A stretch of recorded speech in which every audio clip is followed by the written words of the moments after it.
Growing up in South Carolina, I was an all-state athlete in high school. I captained the football team, the basketball team, the baseball team, had numerous scholarship offers. But I said, I'm not going to college. I'm going to drink beer, chase girls. That's the life. And I began to go to nightclubs. And in there I consorted with all the scum. I met the prostitutes, the drug addicts, the ex-convicts, you name it, they were there. And young people, it took me 1 year to destroy my life. 1 year. I met two men in a nightclub. We go to Atlanta, Georgia, where I now live. We decided to party, to smoke dope, have fun. So we hit all the night scenes for 1 week. We checked out of the motel to go back to North Carolina.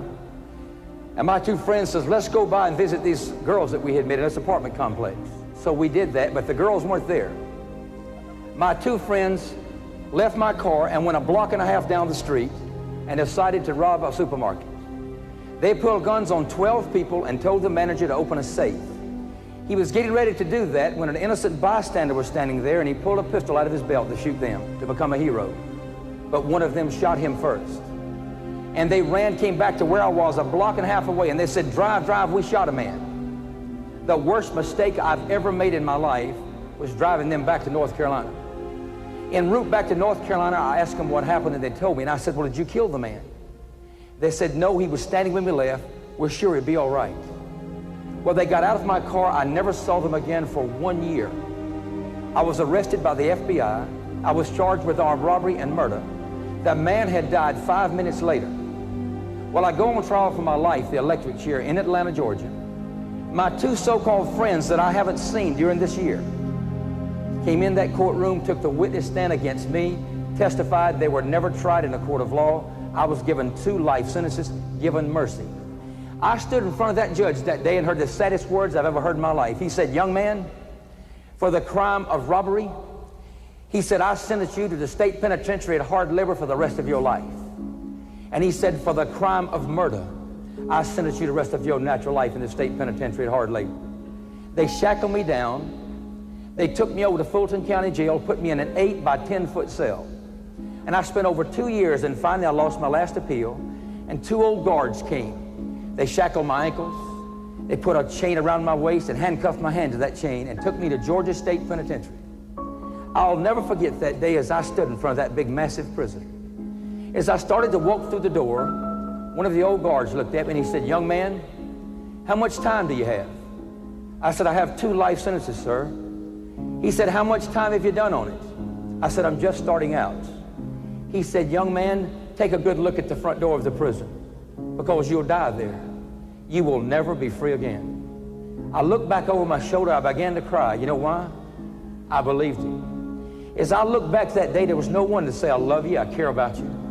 And I walked through that door, and they put me in a small dormitory that the federal government says 45 men was capacity for. That day, I was the 115th person to enter that room. The beds were triple decked, 18 inches apart for the murderers, the robbers, the rapists that are unwillingly thrust together under those conditions. Young people, don't feel sorry for me. I got what I deserved.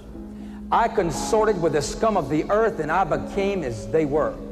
I tell you today that who you associate with in life will determine the outcome of your life, good or bad. Please know that. Be aware of the little things, young people.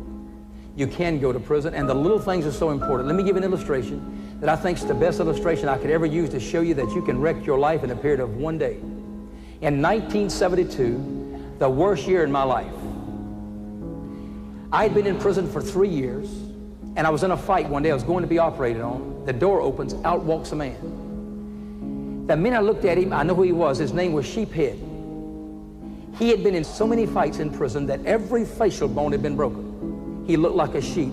They called him Sheephead. And I looked at him and I said, sir, are all the stories truth I've heard about you? He said, you ain't heard nothing yet. Well, they found out that he had cancer. They put him in the hospital unit where I worked, and each day I would go over and talk to him. And I heard the most unusual story, and I know it to be true. When he was 16 years old, he broke into a store. He stole a Pepsi-Cola and a pack of crackers. That's all he took. They gave him a 1-year sentence and sent him to Georgia State Penitentiary. He had been there for several months when they were out on shotgun detail, and 2 old inmates said, young boy, you grab the gun from that guard. We'll grab it from this guard and we'll escape. Now, out of fear, he grabs the gun, but they don't get the gun from the other guard. So he shoots that guard, kills him, paralyzes the other one for life. They sentence him to die in the electric chair. He's on death row 8.5 years. The governor commutes his sentence to life. They put him in inmate population. In 1975, I stood in front of a lonely prison cell and I watched him die with cancer. And I cried. You know why? That man had been there 34 years. He had killed one guard, paralyzed another one. He'd killed 17 inmates. He was a drug addict, a homosexual. And he was the most violent man that's ever walked this earth. And one night in a fight, he took a meat cleaver, chopped a guy up, flushed him down the john, got everything down but his skull. That's how violent he had become. And I cried that day. You know why? Not because he had died, because he had never lived. It began with a Pepsi-Cola and a pack of crackers. It ended with his life 34 years later. A guard came to my cell one day and opened that door after 5 years. He said, "You have a visit." I said, "I don't want to see anyone." He said, "You're going to see who it is or we're going to put you in the hole." Well, I went to see who it was.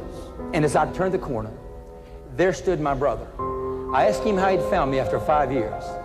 He said that a neighbor in South Carolina where he lived went in a beauty parlor looking through some old magazines, saw my picture in a True Detective magazine, a 5-year-old magazine.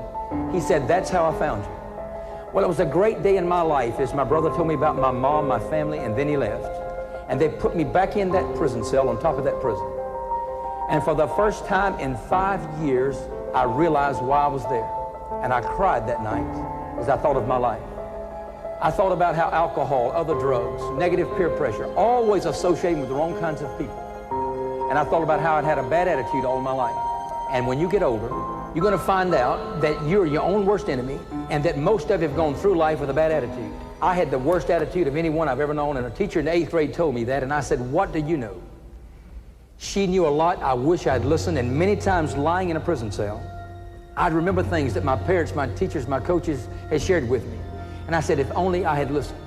So please work on your attitude and develop that and learn how to love. I was brought up in South Carolina where I learned to hate black people. I didn't go to school with black people, and I was taught that they weren't my equal. I go off to college, there was no blacks there, and then I go to prison where there's 2 blacks for every white. And in prison, there's a lot of racial tension. You see, I was ignorant. I had been taught wrong. And I'd been in prison for 5 years. And we were the last prison in America to integrate. And one day the warden sent for me and he said, "We have until 4 o'clock today to integrate this prison. Go up to your cell, take that Puerto Rican and that white guy, move them out and get you a black guy." I said, "You got to be kidding. I got 2 life sentences. I got to spend the rest of my life with a black guy." So he said, "I'm going to give you a chance to select the one you want." So I went throughout the prison. I'd go up to these black guys and I said, "Hey, do you take a bath?" He said, "Do you?" And I said, "Well, listen, I got to put one of y'all in my cell," and I called my cell the penthouse. Now, I love my cell. It was my home. I would clean it. I would paint the floor. I had my bed painted black, my walls 7 different colors, my commode was painted red.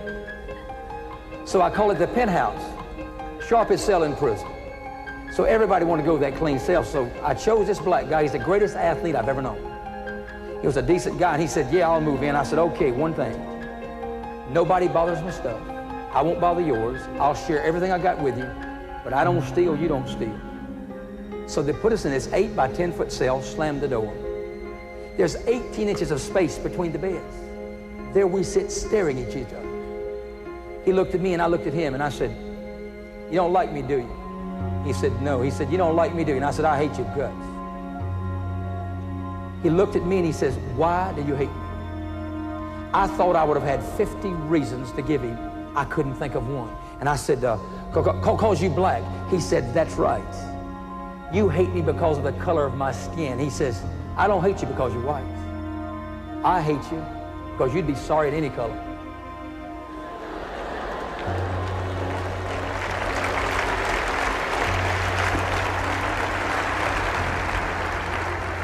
I've never had to deal with anything like that in my life. And I looked at him and I said, "Listen, I'm sorry.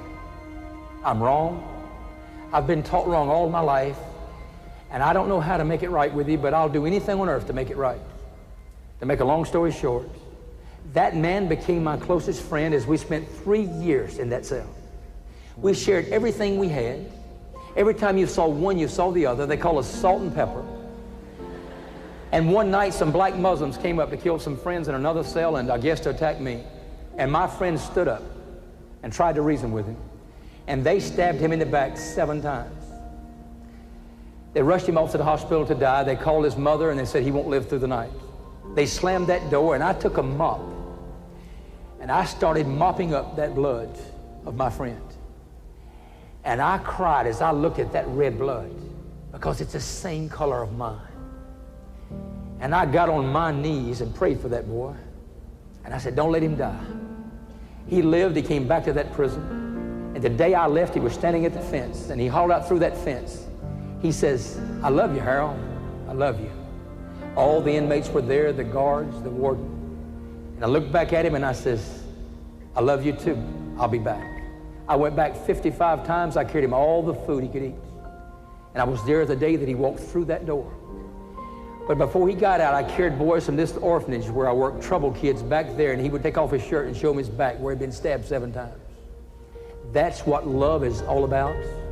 You develop a good attitude and learn to love. March the 14th, 1978, I walked out of the prison on parole, went back to South Carolina, worked in an orphanage for 1 year, then I enrolled in college. I graduated May the 16th, 1981, and the day before I graduated, the governor of Georgia and the Pardons and Parole Board gave me a complete pardon. They did away with a crime I'd been charged with for 13 years, restored my rights as a citizen of the United States. I'm now free, I can vote. I'm totally free. And I dedicated my life to helping young people, to try to keep them from making the mistakes I've made in life. And that's my purpose in being here tonight, to try to give you some principles to apply to your lives to avoid making the mistakes I've made in mine. Where did it begin? It began with alcohol. As a sophomore in high school, I got drunk for the first time. I was with 2 seniors. They handed me a vodka bottle and said, take a drink. I knew it was wrong, but I drank it. It was the awfulest tasting stuff I've ever tasted in my life. I turned around, threw up, but when they passed it around again, I took another drink. Why? Because I wanted to be accepted. I wanted them to like me. You see, I had low self-esteem. I didn't like myself, and I wanted to be accepted. And young people, alcohol will wreck your life. A friend of mine shared an article with me that was in the local newspaper in the town he lived in. 2 16-year-old boys without speeding in an automobile. There was an accident. Both were killed. The highway patrolman that investigated that accident had the very difficult job of going to the parents and telling them that their sons were dead. He found a liquor bottle in the back seat of the car. He knocks on the door. One of the dads comes to the door and he said, sir, I regret to inform you, but your son is dead. And sir, I regret to inform you, but he was under the influence of alcohol. We found a liquor bottle in the back seat. The man became hysterical. He says, I would kill the man that sold my son alcohol. I would choke him to death with my bare hands, he said. So he became so hysterical, he goes over to the liquor cabinet to get him a drink to settle his nerves. He opens the liquor cabinet. There was a note. It said, Dear Dad, I took a 5th of liquor with me because I knew you wouldn't mind. That man had killed his son. When I think of drugs and alcohol, I guess I think of marijuana as well, because marijuana is the second most preferred drug by teenagers.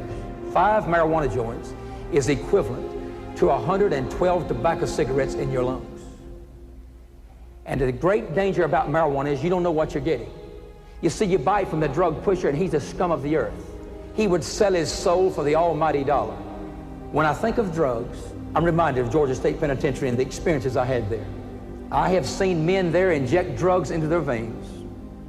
I've seen them amputate their arms, their legs, lose their eyesight. Watched a 19-year-old boy sniff glue out of a bread sack. He went into a coma, became a vegetable. He stayed that way 6 months before he died. They buried him in the prison graveyard because no one wanted his body. The most horrible thing I've ever seen in my life, there was a black man, 20 years old, that slept in the bunk next to mine, 18 inches away. I watched 2 men come up one night to that bunk and hold him down, while a third guy came up with a knife and stabbed his eyes out. The next day they said, why did we do it? He was our friend. They thought that he had ratted out a drug transaction they were involved in. It was proven the next day he was totally innocent. That was 1972. He is blind today. You don't want to mess with that stuff, and I promise you don't want to go to prison. I was visiting two friends in 1979, and I heard them talking about a young boy. They said that he had broken in a drugstore, that he had taken the drugs, tried to kill himself, OD'd, they saved his life, pumped out his stomach, that he was in the local jail, that he comes from a wealthy family, but his family had disowned him, that he'd been in so much trouble, kicked out of every school in the county. I went to that jail, and I asked to see that young boy, and they locked him in a small room with me. He was the most filthy looking sight I've ever seen. You could smell him as he came up to you. And he looked at me and he said, "Sir, everybody thinks I smoke marijuana, but I've been snorting cocaine since I was 13 years old. You see, I hate my dad. He gives me the money to buy it. He didn't care about me. And I'd kill him today if I could get to it. I have no reason to live," he said. I looked at him and I said, "Son, I want to tell you something. I don't know you, Father, but I care about you very much. And I'm going to get you turned over to me for 24 hours, and I'm going to carry you to Georgia State Penitentiary. I want you to see the place you're going to spend the rest of your life if you continue the lifestyle you're living." Well, arrangements were made, and they turned him over to me for 24 hours. I called the warden, and I asked him if I could see three men that were there. I call them the unholy three. The first man that came down was Big Head Yank. He had been there 19 years. It's August the 14th, 1979. It's hot in South Georgia. He has on a sweatshirt, he has a shirt over that, has on a prison jacket, a prison hat, dark glasses, and a scarf around his neck. And he walked up and says, "Hey, punk, what's your name?" And the boy almost forgot his name. He said, "Mama, mama, mama, mama," and repeated his name. He said, "Sit down, boy." He looked over at the boy and he said, "Boy, how old are you?" He said, "17, sir." He said, "When I was your age, I done come to prison for murder. I done robbed a bank. I rented a motel, filled it up with women, and I've done come here and killed 3 teenagers just like you, boy." And reached in his pocket and pulled out 3 indictments that he had carried around for 19 years. He looked at him and says, "Get off my foot." He said, "Yes, sir." He wasn't even on his foot. Well, directly he left, I called down another. And he sat there and he looked at this young boy and he said, "Son, I want to tell you about my life. You see, at age 10, I killed my mother. I beat her to death with a baseball bat. I've been here 12 years. I've never received a letter. I'll never receive one probably. The only friend I have in the world is Harold. I deserve to die in prison. Son, please, you don't want this kind of life. And I want you to leave here today and I want you to listen to Harold. He cares about you." And he turned and walked away. I had saved the best to last. His name was Big Mac. He had been in prison 24 years. He weighed about 250 pounds, had tattoos all over him. He had stab wounds all over him. He was a drug addict. He was a homosexual. He walked up to him and grabbed him and lifted him off the floor and said, "Punk, what's your name?" He forgot his name again. He looked at him and reached over and he said, "Listen to me. I don't like Morris. I never have. And I want you to leave here today, and I want you to go out, and I want you to smoke dope. I want you to shoot dope. I want you to rob, steal, murder. Do it all, son, because then you're coming back here." And he says, "I'm going to make you my boy. You're cute." And he lifted him off the floor and kissed him. That young boy went crazy. He ran to the door and said, "Let me out, let me out." And they let him out. All the inmates and the guards were laughing. I was about to crack up myself. I go out to the car, and he's sitting there. I got in the car. I didn't say a word for about 5 minutes. And Rick looked at me and he was crying. He said, "Mr. Morris, will you help me?" Well, I went to his family. They got him probation. He was tested for drugs once a week. We got him back in school. 4 years later, I was sitting in my apartment in South Carolina. There was a knock on the door, and there he stood. He came over and he hugged my neck and said, "Mr. Morris, I'll never forget Big Mac. And because of those men that day, my life has changed. And I'm thinking about going into ministry." Drugs will wreck your life, young people. Know that, please. Know that it's a one-way street going nowhere, please. And if you've started, stop. If you haven't, don't start. There's another problem I face as a teenager, problems that you face today, that is handling peer pressure and dealing with acceptance. You think that group acceptance is the most important thing in your life, but the need is for individuals to stand and be men and women, to stand for what they believe in, to be leaders in that school. That's the great need. And it's amazing how peer pressure affects the guys differently from the girls. One method the guys use is material things. They feel that way they'll be accepted. Anyone that will accept you because of what you own is not your friend. And then boys turned to athletics. That was the route I chose. Now, athletics is good. It's meant a lot in my life. I think it teaches character, but athletics is not the most important thing. Being a student is far more important. I look at my life today, and I realized that when I was in school, I never prepared myself for the game of life. And that's the most important one of all, the game of life. With the girls, it's totally different. To girls, beauty is the most important thing. Appearance is so important. Now, when I was in high school, I was the meanest student there. One day I told this girl, I said, you ugly. And she looked at me and she said, well, beauty is only skin deep. And I said, honey, with you, ugly goes all the way to the bone.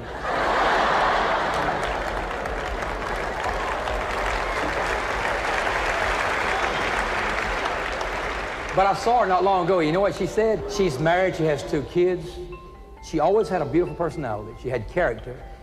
She cared about her appearance. And to me, she is indeed beautiful. So that equation, beauty versus happiness, doesn't always work. And then there's another problem they face. And that's lowering their standards to get a date. So many girls feel that they have to play the dating game, and they'll do anything to get a date. They'll even lower their standards. And girls, let me tell you what to look for in these guys when you go out on a date. See, these sorry rascals will take you out, and they'll park, and he thinks he's a cool dude in the group.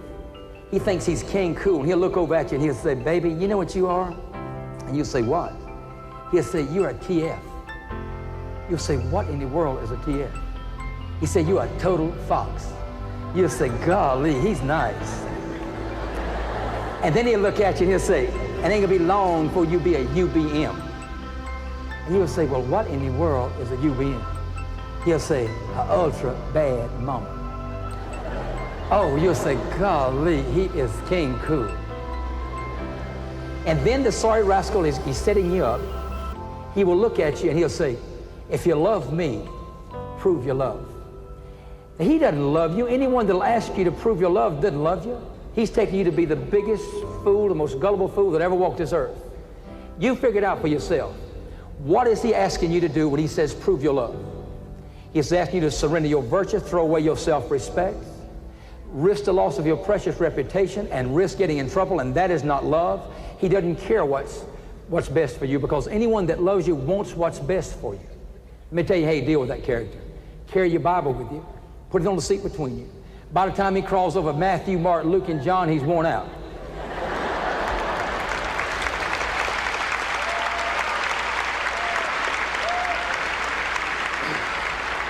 Now, he might not ask you out again, but he's doing you a favor. But you don't need a character like that. You see, he's a Romeo. He's a Don Juan. And that's not what you need. You see, all the girls want a macho man. All the guys want a macho girl. But that's not what you need. Here's what you need. You need a nacho man and a nacho girl. That's one that'll stand up and say, I'm not your man, I'm not your girl, with a lot of cheese on it.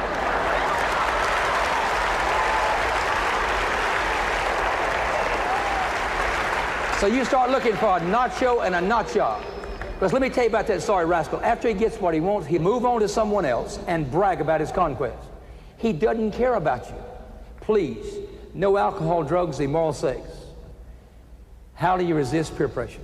I'll tell you how. First of all, you be selective in who you should associate with. You choose a group that's going somewhere. I promise you, if you choose the wrong group, it will determine the outcome of your life, good or bad. And secondly, take a stand and learn to say a 2-letter word, N-O. At Georgia State Penitentiary, I quit drugs. One day, 2 guys came up to my bunk and said, hey man, you want to smoke some dope? I said, I'm through. They said, yeah, you'll be back. For the first time I had taken a stand, I had said no. They left me alone after a period of time. And if you'll learn to say no, they'll leave you alone. And there's another problem that you face. And it's a major problem in young people's lives these days, and it's that of suicide. 6,000 teenagers, American teenagers, committed suicide in this country last year. 500,000 others attempted suicide. At Georgia State Penitentiary, I watched 3 teenage boys commit suicide. They rolled their bodies right in front of my cell, and I watched them carry the bodies away. And I remember one of them, before he hung himself, he said to me in a cell, I couldn't see him. He told me that he was going to take his life. And I've got to live with the fact that I didn't try to help that young boy. But I cried today they rolled his body in front of my cell. You know why? Because I was suicidal. I hung on the bars one night to see if my feet would hit the floor. I just saw no reason to live. I said, I can never endure prison. I can never do these sentences. There is no hope for the future. But I'm so thankful that in the darkest hour of my life, I made a decision. I made a decision that life is indeed precious. I was going to fight for my life. And that's the reason I'm free today. And I'm so thankful for that, young people. You feel many times that there's no hope, no one cares. And I know the loneliness you go through. I know the confusion you go through. I know the sexual pressures. I know your vulnerability to drugs and other problems. But no matter what the problem, suicide is not the answer. It is not the answer. And many young people have shared with me their deep frustrations because they can't communicate with their parents. And many have shared with me that they have no one whom they can turn to, but I tell you there is. And you're going to find out just like I found out, that if you'll give your teachers and your parents, your pastors, if you'll give them a chance, they love you, they care for you, they don't have all the answers, but they'll try to help you. There are a lot of people that care very much about you. Suicide is not the answer. So tonight you have two decisions to make.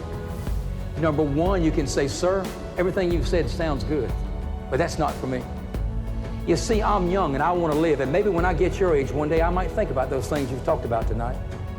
But for now, I want to live my life the way I want to live it, and I want to have fun, and fun to me means committing immoral sex acts, drinking alcohol, smoking dope. That to me is fun, and I want to do my thing, and sir, you are a loser. I don't care about what you've said. You can make that decision, or secondly, tonight you can say, sir, thank you. No alcohol, drugs, immoral sex for me. I'm keeping my body pure for one man, one woman. And I thank you for coming, and I won't ever forget what you've said. Tonight as I close, I want to give you someone to pay in your life after as we close. Young people at Georgia State Penitentiary, at a lonely prison fence, a 12-year-old boy walked up. And he's the greatest example of positive peer pressure that I've ever known. And he looked at me through that prison fence. He said, hey man, I'm not scared of you. I said, come on this side of the fence and say that. Well, I wouldn't have hurt him for anything in the world. But that young boy told me that he loved me. He said, I believe in you. You're not a murderer. No one believed in me but that young boy. And practically every day he would come up to that fence. And he was my whole life. I would look forward to him coming to that fence. One day he asked me if I would go to his high school and speak. It was about 20 miles from the prison. I felt he was going to bust me out of the joint, in order to go. I said, how am I going to go? But he went to the warden, and he begged the warden to let me go to his high school. Finally, the warden gave in. And I went to that high school, I'll never forget it. I stood there with my prison clothes on. And that young boy got up and introduced me. And what he said, I'll never forget. He said, students, I want you to know that I care about you. This old man ain't much to look at, but he's my friend and he's taught me a great deal. And I care very much about you, and some of you are wrecking your lives and you know it. You're using drugs, alcohol, you're committing immoral sex acts. Please listen to this man. 45 minutes from now, he will leave here. He will go back to Georgia State Penitentiary. That door will slam. He will die there. It's real, he said. I couldn't believe that. I got up that day, I was scared to death, and I spoke to those young people and I left. That young boy became a very much part of my life. He is my closest friend and has meant more in my life than anyone on this earth. He always had a rubber basketball pounded in the ground. He said, my goal in life is to be the greatest basketball player in the world. I said, well, I was an all-state player, I'll help you. So he'd throw the ball across the fence. I'd make him dribble up and down the road, round the guard tower, between his legs. This goes on for a period of time. One day he comes to that fence and breaks my heart. He said, my dad's moved away. We bought a house in town. I won't be seeing you anymore. He had become my whole life. I didn't let him see me cry standing there. And I watched him walk away. One day I had to tell me that I had a visit. I go to the lobby, his mother was standing there. She said, tonight his basketball team is in the state finals. The game's going to be on the radio. He wants you to listen. Boy, I couldn't wait to hear him that night. He was wearing number 30, my own number. There was 3 seconds left in the game. The score is tied. His team has the ball. They call timeout. They set up one last shot. He takes a shot and he misses. The game goes in overtime, but they win in overtime. He was chosen the outstanding player. He had scored 27 points, and they interviewed him on the radio. That young boy came to that prison to see me the day before I left. Except he's not little anymore then. He could dunk a basketball. And he hugged my neck and he said, I want to thank you for being the brother I've never had. I said, I want to thank you for the impact you've had on my life. And when you were looking for someone to pattern your life after, young people, I want to give him to you. And that 12-year-old boy is no longer 12. He's 25 years old. He's here tonight, and I'm going to ask him to stand right over here. And that's who you need to pattern your life after. And if you will, I tell you, young people, your life won't ever be the same.